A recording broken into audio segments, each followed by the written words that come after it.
with each passing character pack for Jump Force, we gain a little bit more insight as to who could be next for the next character pass, because we will be getting one. And one of those speculated fighters that got me personally interested goes by the name of Pop from Dragon Quest. And of course, all this speculation led me to this video here. So stay tuned always as we head over to Dragon Quest once more.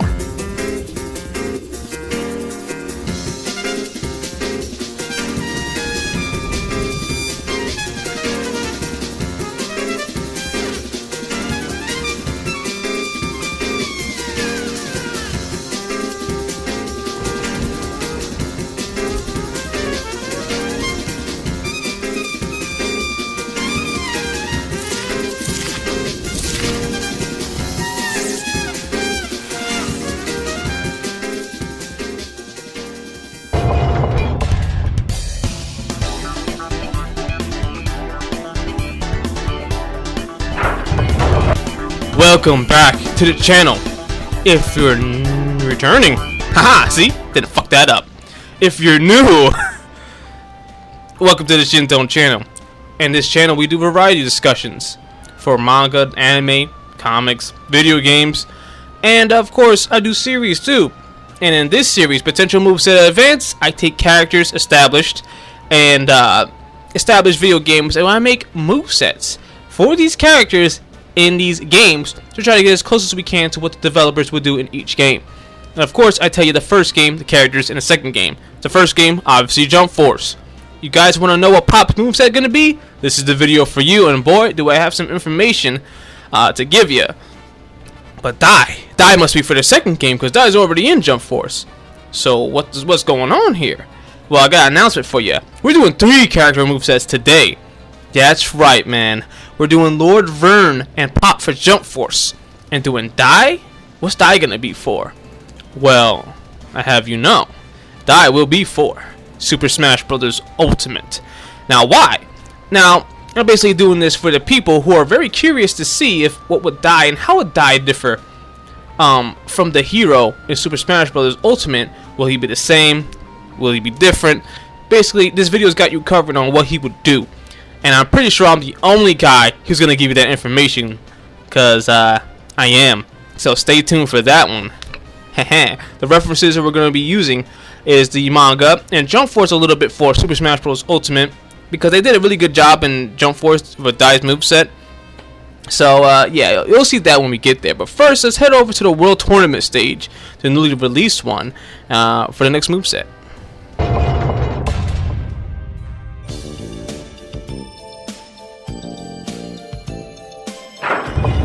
Right there, what you're seeing is Pop, and how tall he would be against Dai in this video game.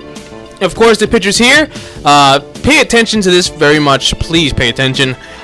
He will wear green. This is color scheme, so I want you to keep that in mind, and his aura will be green too. And he has a courage aura. That's what's going on. That's his battle damage, as well as what you're seeing right there. So we cover a few things. His color scheme, his aura, which will be green, and his battle damage. Next, what was grabby? Yeah, I kind of fucked this up in the last potential movesets. I forgot to grab, so we won't be doing that no more.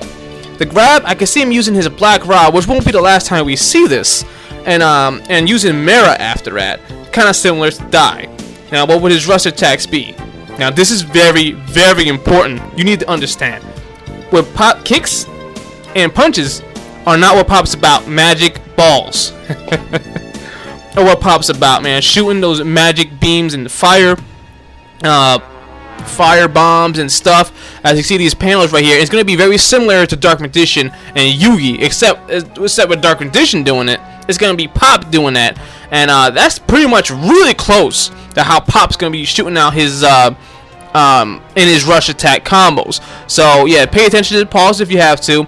3 hits right there, 6 right there into chase, which is a total of 9 plus the 3. Boom, we got his rush done. But that leads us into Iora. Now, if you noticed in the last, the rush attacks is in his heavy he has Io. This is Iora, where he shoots out multiple beams, I guess you could say, balls of magic. at his opponent. Now I can see this working out very similar to like you saw with Yugi, but in a more like bigger fashion, more damage. So basically, in the middle, miss that combos. You're gonna do that, and then you want to use Extend Black Rod. Told you that won't be the last time you will be seeing that move. Now, Extend Black Rod is just a good keep out tool. It tracks your opponent.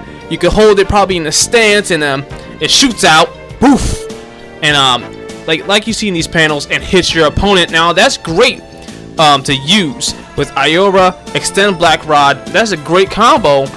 That's basically gonna be pop all day, keeping out your opponent with these Iora and Extend Black Rod, and that could be a good assist too. But look at this, Mega Knight, Megante. Sorry about that. Is used this against Baron. Now this could be a very unique move for Pop. It could, as you can see here, pause if you have to. He grabs onto the opponent and does this big explosion, essentially killing himself. So I guess you could say that kind of like Kamikaze, but it's not. And basically with that move, it could be very unique, like Black Coffin is for Aizen. That could be a unique self-destruct move for Pop. So don't forget that. Now, of course, Midoro. Yes, I hope I'm saying it correctly. Midoro will be that's his signature move, where he uses ice and fire spells together to shoot an arrow-like beam at his opponent. That's where I can understand. He can also shoot this up in the air too. And that brings us to the end for Pop. Very quick, right? Is how we do it in here. If you need to understand a little more, then go back. Now, Lord Vern, this is very important. His height, he's gonna be fucking huge. He's gonna be huge. He's gonna be almost taller than Blackbeard. Look at him compared to Dai. That'll be his accurate size. Look at his color scheme. This will be his stance, the Tenchimatu, and his block, which is the next panel after that. And he'll have no shirt off. His shirt will be off for his battle damage. Now that brings us to his grab. Now his grab, I swear it'll be just like the way he grabs Pop in this panel, but a little creative part of my decision. Of course, we try to get as close as we can to the developers, where he does the eye beam out of his third eye and hits Leona with this. I think that's a perfect grab move. Now pay attention to this, his rush attacks. Why am I showing footage of Aizen and his Sokka, especially his Sokka? You mix Aizen and you mix Ahsoka and you get Lord Vern's attack strings. I'm not even shitting you. He will look very close to them mixed together. So imagine a fusion of them and their attack strings, you get Lord Vern. Look at his rush attacks, 6 into chase, total of 9. It's heavy, where he does kind of does like a uppercut and does a earth howl, and does an elbow with his arm.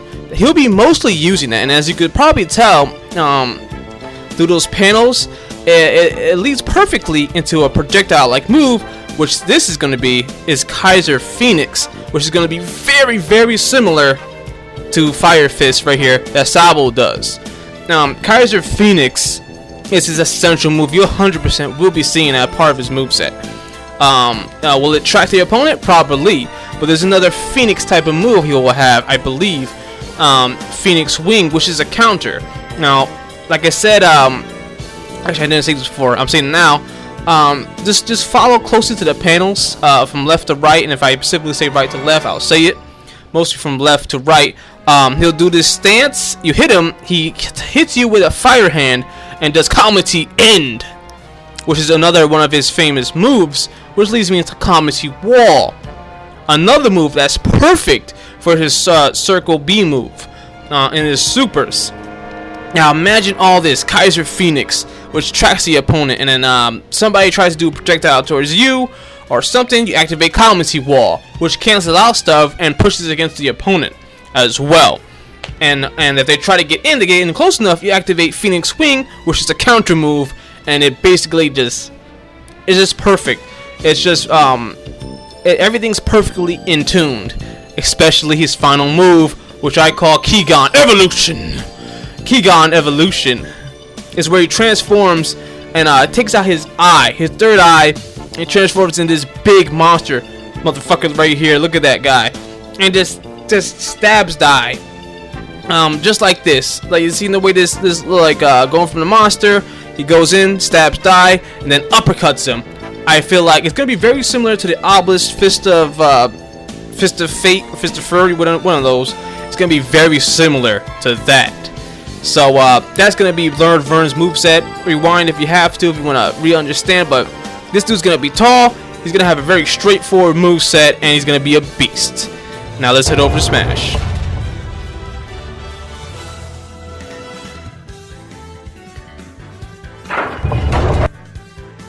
The hero from Super Smash Bros. Ultimate, that's from Dragon Quest, certainly does look interesting in the game.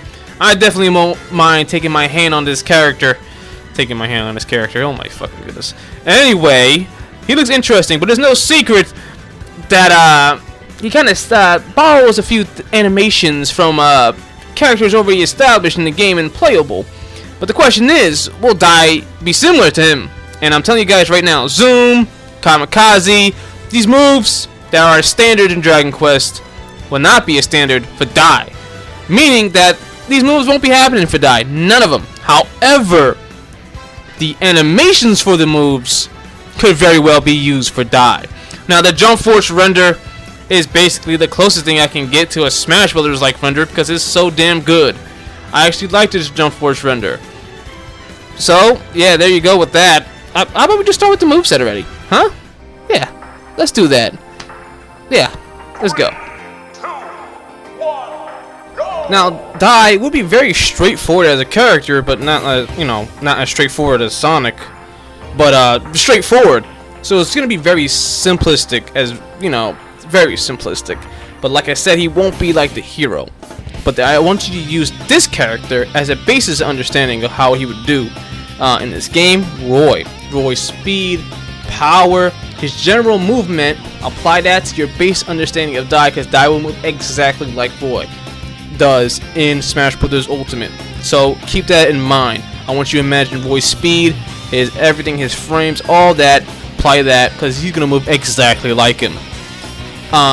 His guard, instead of his arms, I think it's gonna be with his sword. That's more so regulatory in Smash Brothers. So I think that his specific guard would be with his sword and just like that. Now I have to say something about proportions.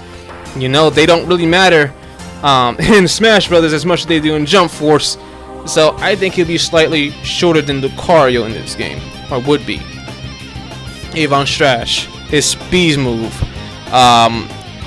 Basically how it's gonna work: you press B, boink, and you can move back and forward, but you have to release it to be normal. You have to eventually release it, and that's gonna be the range option. The first below arrow is gonna be his regular range down, and the up arrow is gonna be regular range up.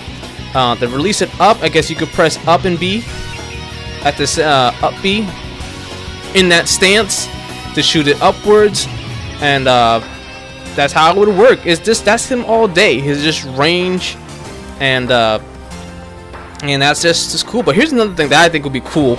I think they would do. Raideen uses Raideen. Now, just like what you probably saw here, right there, boom, just like that, right there in a little Jump Force gameplay. He's gonna use that, but the Raideen will come down and from the sky, from the top of the stage. And it'll act like Pikachu's Thunderbolt, just like that, and then it will come down, and you'll see this little force field thing. And so you can hold that for a little bit, damage some opponents, and then put it in your sheath. And what this does, once you activate that, and once you do your regular A attack, sword attacks, and Avon Strash, it will increase the range of Avon Strash and the hit damage of your sword attacks, which is going to be which I imagine to be the charge A. Charging A. Up and down is going to be sword attacks.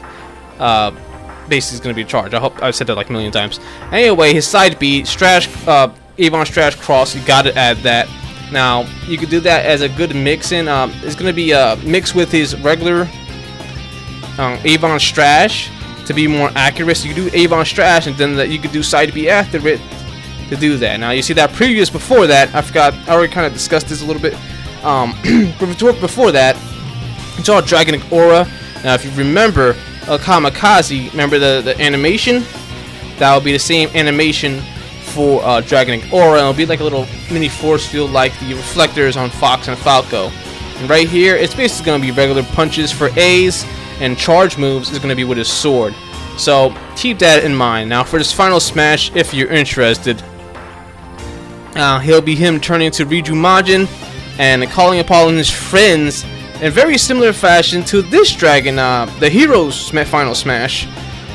Except all the heroes, they do a hit and then Dai does the final move, as you can see right here. You know, instead of them doing that, they Crocodile and all that, they do a hit and then they do whatever. Dai would be very straightforward in this game.